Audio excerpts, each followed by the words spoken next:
의사 출신이면서 복음주의 설교가로 목회자로 아주 유명하고 많은 영향력을 끼쳤던 한 분이 있습니다. 그분이 바로 마틴 로이드 존스 목사님입니다.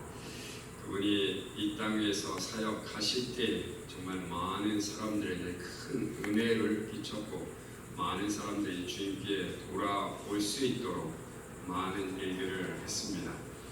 근데 이 사람이 성도들을 관찰하면서 정말 진짜 성도는 어떠한 사람인가, 그리고 가짜 성도는 어떠한 사람인가 몇 가지로 이야기를 했습니다. 가짜 성도, 가짜 교인은 하나님의 말씀을 듣지 않는다라고 했습니다. 하나님의 말씀이 선포되어지고 있지만 그 말씀을 들을 때 다른 생각을 하고 있기 때문에 하나님의 말씀을 듣지 않는다라는 것입니다. 그리고 두 번째는 하나님의 말씀이 들려지는데, 듣기는 듣는데 그 말씀을 그대로 받지 않고 자기 생각으로 바꾼다라고 말을 했습니다. 다 가짜 교인이다라고 말합니다. 마지막에 중요한 것이 있습니다. 하나님의 말씀을 잘 듣습니다. 아멘도 합니다. 할렐루야도 합니다. 근데 중요한 것은 인격이 변화되지 않는다는 것입니다. 오랜 시간이 흘러감에도 불구하고 트랜스포메이션이 전혀 이루어지지 않는 그 성도는 진짜가 아니라 가짜다라고 말하고 있습니다. 진짜 믿음을 가진 성도는 반드시 인격적인 변화를 경험하게 되어져 있습니다. 왜 그런가 하면 하나님이 살아계시기 때문입니다. 하나님께서 살아계시고 하나님의 말씀이 살아있기 때문입니다. 그리고 하나님께서 우리에게 허락해 주신 그 믿음이 이 안에서 살아서 역사하기 때문입니다. 삶을 변화시키시는 겁니다. 그리스도의 영이 이 안에서 살아서 우리가 어떻게 살아야 하는지를 계속 깨닫게 하시고, 그리고 성령께서 하나님께서 원하시는 그 길로 인도해 가시기 때문입니다. 하나님의 성령은 날마다 우리를 새롭게 만드신 줄로 믿습니다. 그렇다면 옛 것을 버리고 새 것을 얻기 위해서, 그리고 하나님의 생각대로 하나님의 뜻대로 살아가게 되는 줄로 믿습니다. 하나님의 영은 지혜의 영입니다. 지혜의 영, 지혜의 신, 성경에 보게 되면 계속 그것을 말씀하고 있습니다. 하나님의 뜻을 우리에게 허락해 주시고 깨닫게 해 주시고 그 뜻대로 살아갈 수 있도록 날마다 마음을 감화감동 시키신다는 것입니다. 하나님의 지혜는 선과 악을 분별하고 잘 판단해서 선한 것을 선택하게 만듭니다. 그래서 지난 시간에 세상 사람들이 가지고 있는 지혜, 그 지혜도 분명히 분별력이 있고 판단력이 있다라고 했습니다. 많은 지식적인 정보를 머리에 쌓아둔 것으로 인해서 지성인이 되는 것이 아닙니다. 정말 아름다운 지성인이 되기를 원한다면 지혜가 있어야 된다는 것입니다. 세상 사람들도 그렇게 살아가고 있습니다. 성경에서 말하고 있는 지혜자는 세상 사람들이 말하고 있는 지혜하고는 다른 것입니다. 성경은 이렇게 말씀하고 있습니다. 지혜가 무엇인가? 하나님을 경외하는 것이다. 하나님을 두려워하는 것이다. 하나님의 능력을 두려워하고 그 하나님 앞에 두 손을 드는 것이다 라고 말씀하고 있습니다. 하나님을 두려워하는 사람이 어떤 사람입니까? 겸손한 사람입니다. 하나님 앞에 무릎 꿇는 것입니다. 하나님, 나 스스로 살아갈 수 없습니다. 하나님 앞에 나의 삶을 드립니다. 나의 삶을 주장하여 주옵소서 고백하는 사람인 줄로 믿습니다. 총명은 무엇입니까? 성경은 지혜와 총명을 말씀하고 있습니다. 오늘 본문도 지혜와 총명을 말씀하고 있습니다. 지혜가 하나님을 경외하는 것이다 라고 한다면 총명은 악을 멀리하는 것입니다. 욥기서 28장 28절입니다. 보게 되면 여호와를 경외하는 것이 지혜이고 그리고 악을 멀리하는 것이 총명이다라고 말하고 있습니다. 자, 그러면 하나님의 사람들이 지혜롭고 총명하다면 악을 당연히 버리게 되어 있죠. 그리고 선을 선택하게 되어져 있습니다. 이 세상에 선한 것은 무엇입니까? 성경은 오직 하나밖에 없다라고 말씀하고 있습니다. 선하신 분은 하나님밖에 없습니다. 하나님만이 선하신 분이십니다.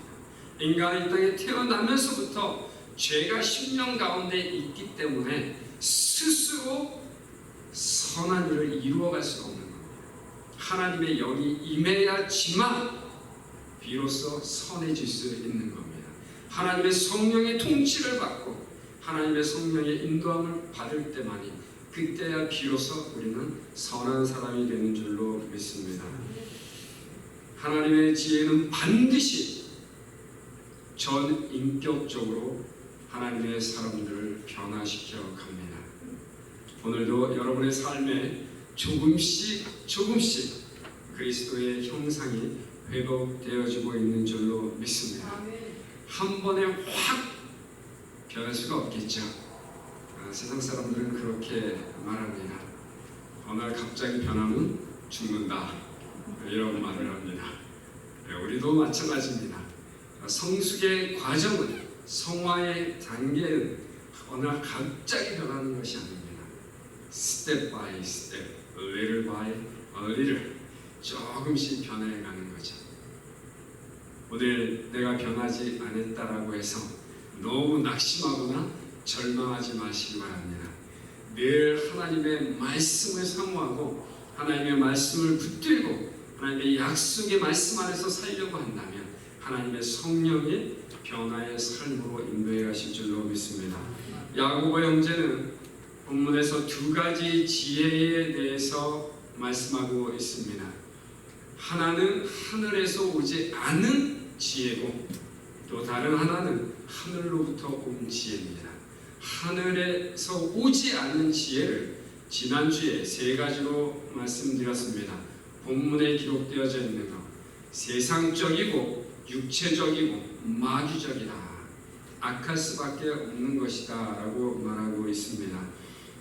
그리고 그런 지혜의 특성은 시기와 질투가 마음에 가득하고 그 다음에 이기적인 야망이 있다라고 했습니다. jealousy가 있고 selfish ambition이 가득합니다. 그러다 보니까는 self-centered life가 되는 거죠. 다른 사람을 배려하거나 생각하는 그런 모습이 전혀 삶에서 드러나지 않습니다. 자기만 잘 되면 돼, 이런 생각이 있는 거죠. 다른 사람은 다 무시하고 멸시하고 밟아서 누른다 할지라도 나만 승승장구하고 높은 자리에 앉으면 되지, 이런 삶의 모습이 드러나기 시작하는 겁니다. 그런 사람들이 모인 곳에 어떤 결과가 있다라고 말씀드렸습니까? 혼란입니다. 무질서입니다. chaos, disorder, 이런 것들이 나타나기 시작합니다. 다툼입니다. 분열입니다. 분쟁입니다. 이런 모습들이 나타나기 시작합니다. 그런 곳에서 어떤 현상들이 보여집니까? 하나님의 가정이라 할지라도, 하나님의 백성들이 모이는 아름다운 공동체라 할지라도 파괴적인 모습이 보여지는 겁니다. 그리고 결국은 분열이 되어지고 서로 다투다 보니까 깨어지고 흩어지는 이러한 현상들이 나타나는 겁니다.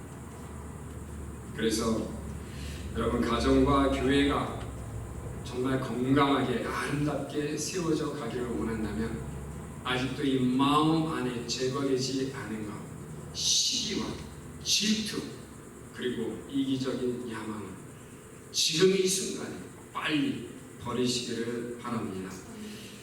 건강하고 아름다운 공동체를 세우려면, 그래서 하늘로부터 오지 않은 지혜는 과감하게 잘라버릴 수 있어야 됩니다.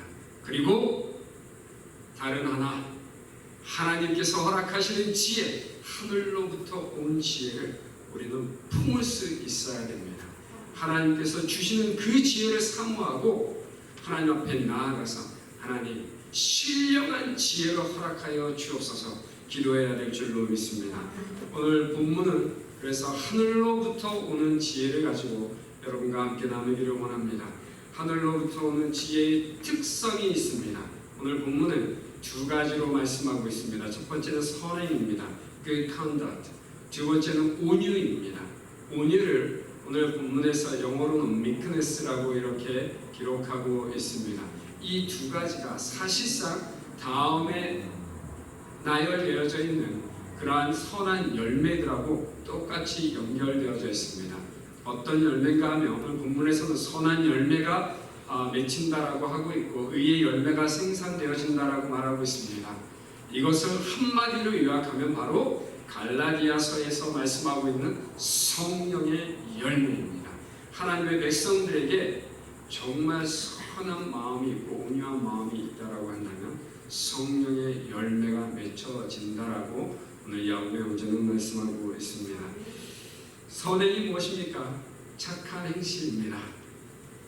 누가 보든지 안 보든지 그냥 이 마음 안에서 이 심령 안에 살아 역사하시는 성령의 감동 안에서 행하는 일들, 하나님의 영이 기뻐하시는 그 일들을 하는 것, 그것이 바로 선행입니다.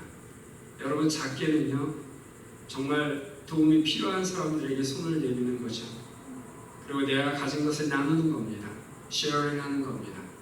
조금 더 나아가서는 성경에서 말씀하고 있는 아직도 예수 그리스도를 알지 못하는 그런 사람들에게 입을 열어서 증거하는 겁니다. 증인의 삶을 사는 겁니다. 예수 그리스도를 믿으십시오. 영접하십시오. 영원한 생명을 얻습니다. 천국 갑니다. 라고 말할 수 있는 것. 이것이 선한 행실인 줄로 믿습니다. 온유라는 것은 원어적으로 보게 되면 여러 가지가 해석이 됩니다. 단 하나로 그냥 meekness라고 해석하기가 쉽지 않습니다. 그래서 다른 성경을 찾아보면 영어 성경에서는 humility라고 표현한 데도 있고요. 그 다음에 gentleness 이렇게 되어져 있고 또 다른 데서 보게 되면 mildness 다르게 표현을 하고 있습니다. 그런데 공통점이 무엇인가요? 우리가 이 단어 하나를 보게 되면 부드러움, 친절함, 나이스 뭐 이런 걸 생각하게 됩니다. 그렇지만 원어적으로 보게 되면요 이것이 결코 나약한 모습을 말씀하고 있는 것은 아닙니다. weakness를 말씀하고 있는 것이 아니다라는 겁니다. 어떤 사람이 저 사람 참 온유해 라고 말했을 때 저 사람이 약해 보인다라고 표현하고 있는 것이 절대 아니다라는 것입니다. 원어적인 표현에서는 이겁니다. 그 사람의 내면에는요 강함이 있습니다. 파워가 있습니다. 스트렝스가 있습니다. 능력이 있는 겁니다. 무엇인가 다 다른 사람의 도움 없이도 행할 수 있는 능력이 이 안에 있습니다. 잠재력이 있는 겁니다. 포텐셜이 있습니다. 무엇인가 다 할 수 있는 가능성이 있습니다. 그럼에도 불구하고 다른 사람을 위해서는 그것을 컨트롤할 수 있다는 겁니다. 다른 사람을 위해서는 기꺼이 겸손한 마음으로 낮은 자리에 내려갈 수 있는 그 마음, 그것을 온유하다라고 표현하고 있습니다. 우리의 삶 가운데 이러한 온유한 모습이 있어야 될 줄로 믿습니다. 여러분 모세를 잘 아시죠? 이스라엘의 강력한 리더자였고요. 그리고 아직도 지금도 이스라엘 백성들이 존경하는 지도자입니다. 그 모습은 여러분의 시선에 어떻게 보입니까? 모세라는 한 사람의 모습 정말 강력한 리더자로 보입니까? 성경은 그를 온유한 자라 이렇게 표현을 합니다. 모세가 힘이 없는 사람이었을까요?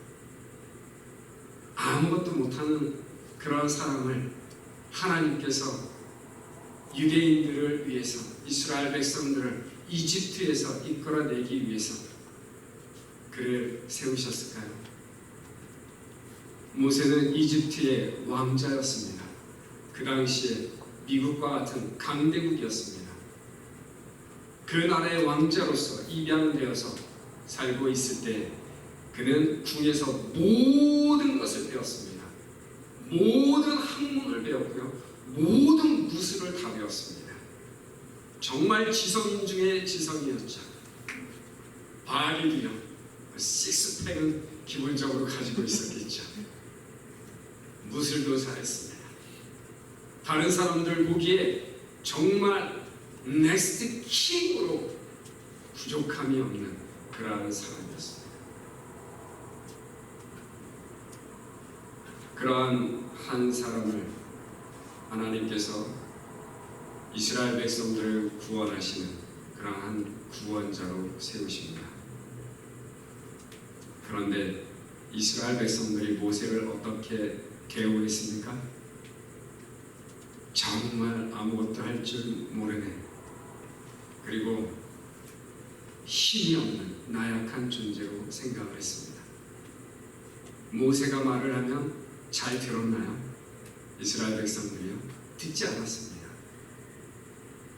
even 그의 형도 그리고 그의 누님도 모세의 말을 듣지 않았습니다.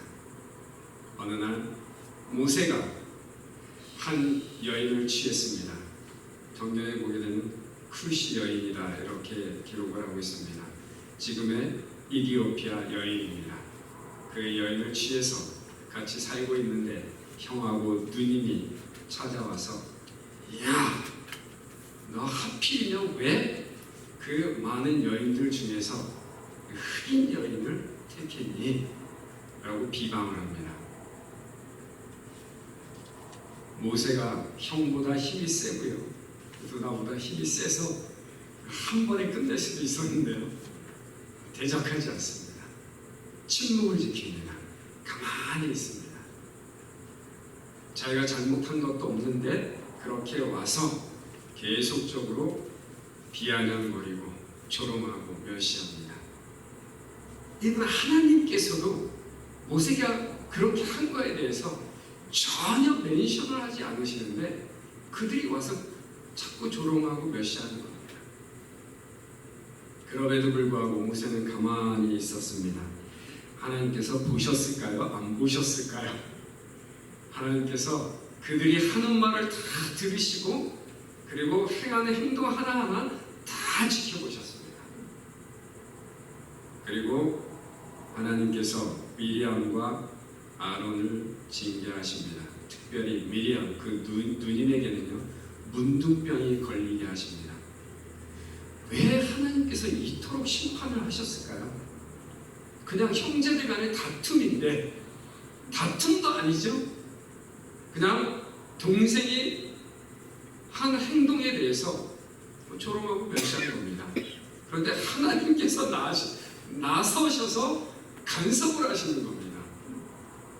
그리고 굳이 누님에게 모세의 누님에게 문둥병까지 너무하신 거 아닌가?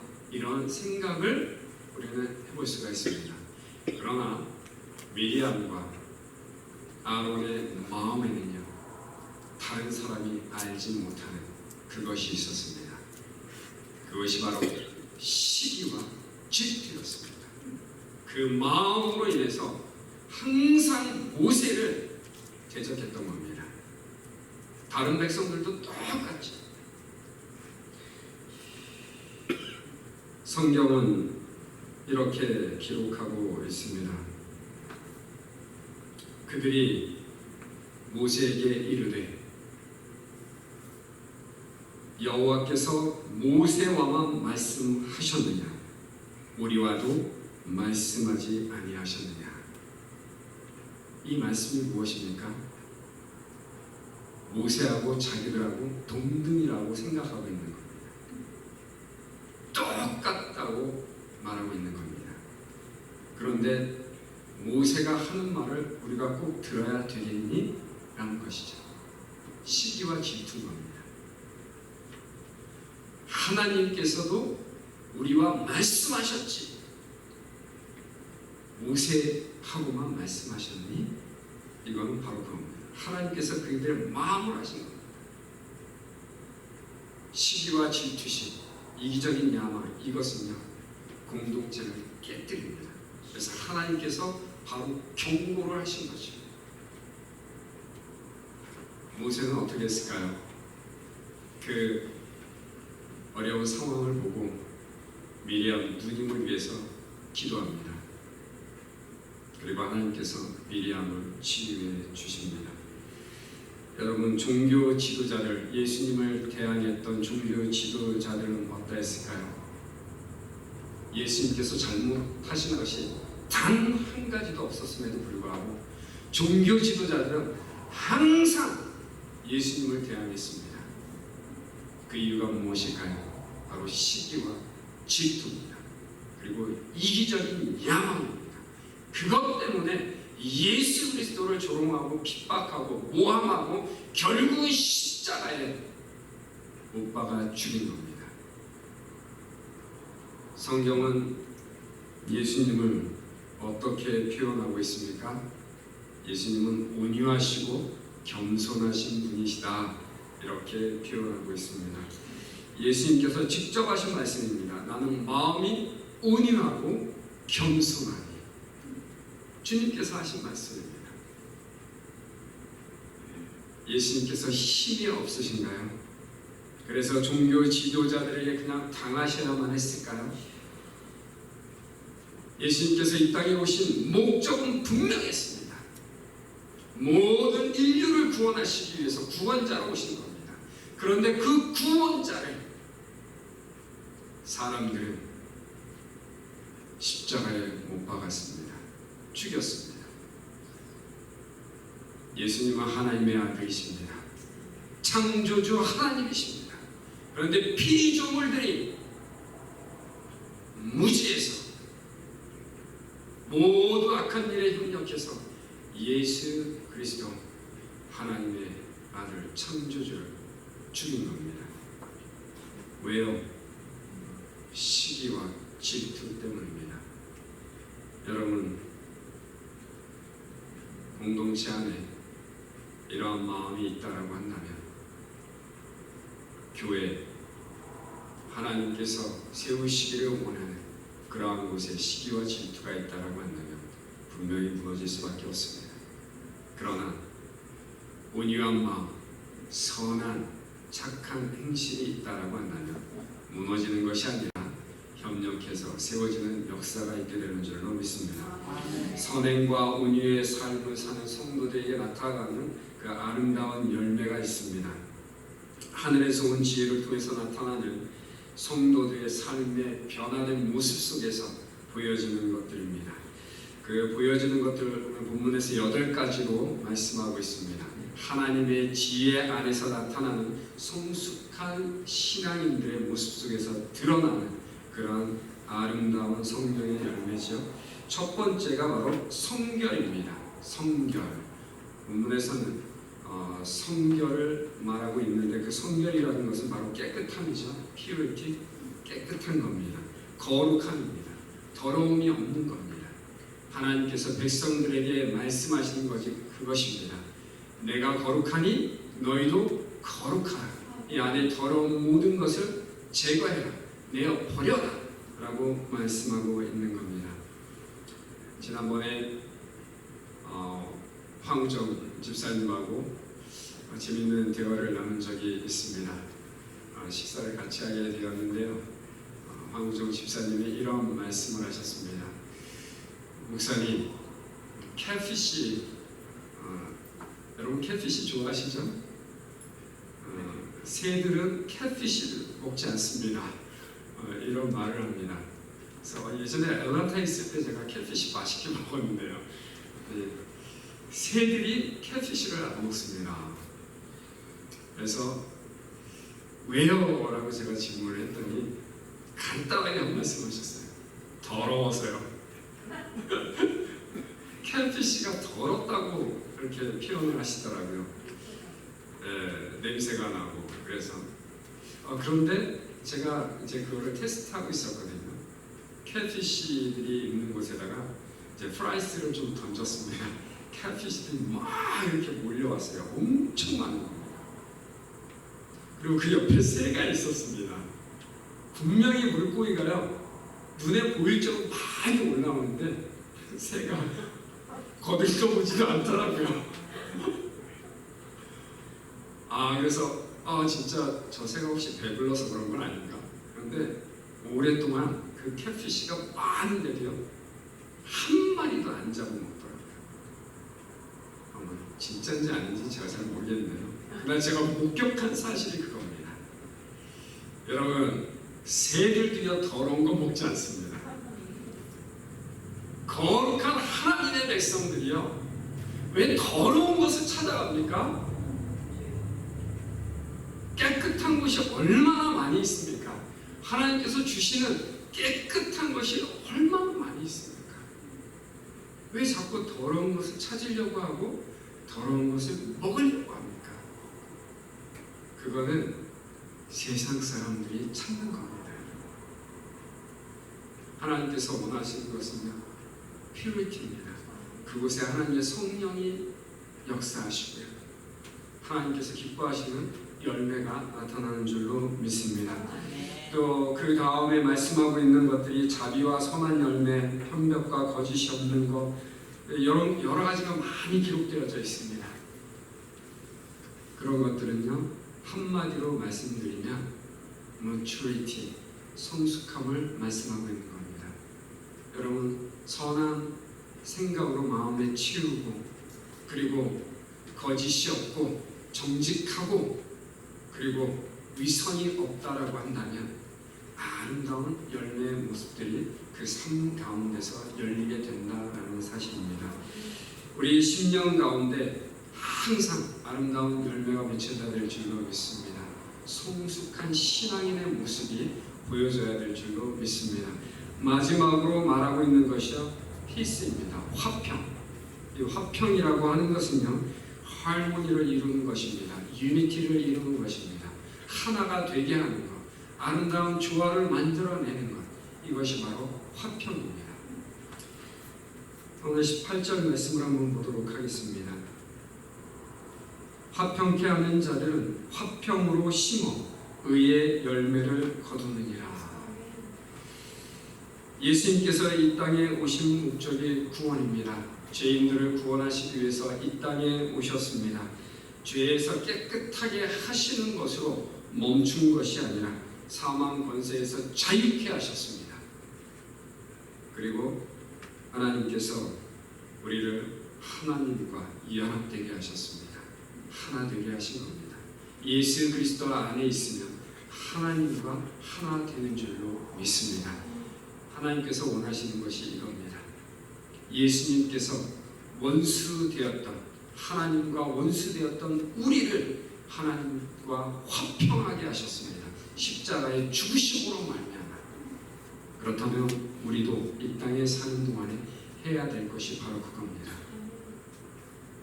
우리가 파괴자가 되는 것이 아니라 세우는 자가 되어야 될 줄로 믿습니다. 분열을 일으키는 그러한 사람이 되는 것이 아니라 화평케 하는 사람이 되어야 될 줄로 믿습니다. 세상적인 지혜는 파괴적이라고 말씀하고 있습니다. 모든 관계를 깨트리고 공동체를 무너뜨립니다. 그것은 모든 시기와 질투와 이기적인 야망에서 나타납니다. 그러나 하나님께서 허락하시는 지혜는 화평적입니다. 모든 관계를 세우고 회복시키십니다. 예수님의 영이 우리 심령 가운데 있다라고 한다면, 그리스도의 영이 우리 마음 가운데 있다라고 한다면 우리는 화평케 하는 자가 될 줄로 믿습니다.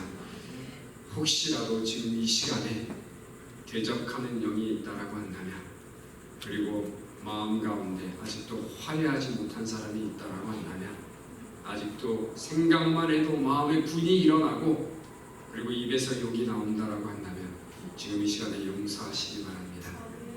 그리고 손을 내미시기 바랍니다. 그리고 품어주시기 바랍니다. 이것이 우리의 삶 가운데서 실천으로 드러날 때 여러분의 가정과 우리 교회가 하나님께서 기뻐하시는 선한 열매, 의의 열매가 맺혀서 하나님께서 영광 받으시는 아름다운 교회가 되게 하실 줄로 믿습니다. 이 시간 같이 기도하겠습니다. 기도할 때 하나님, 우리의 삶이 화평케 하는 자로 다시 하나님 앞에 세워지기를 원합니다. 혹시라도 우리가 미워하는 사람이 있다면, 원수가 있다면 그들을 용서할 수 있도록 마음을 주장하여 주시고, 하나님 또 우리 마음 가운데 정말 겸손하고 오묘한 마음으로 그들을 품을 수 있도록 큰 마음을 허락하여 주옵소서. 같이 기도하겠습니다. 하나님 아버지 감사합니다. 하나님께서 오늘도 우리에게 허락하신 말씀으로 우리의 삶을 돌아보게 하시니 감사합니다. 우리의 생각을 다시 한번 바꾸어 주시옵소서. 마음을 겸손하게 하시고 온유하게 하여 주시옵소서. 하나님의 성령의 인도를 받기를 원합니다. 주님, 다투기보다는 화해를 먼저 힘쓰기를 원합니다. 하나님 아버지, 우리와 함께하는 지체들 중에 아직도 용서하지 못한 그러한 형제자매들 있다면 하나님 가서 먼저 손을 내밀게 하시고 아름다운 주님의 사랑으로 품을 수 있도록 도와주옵소서. 화평케 하는 사랑으로 세워 주시고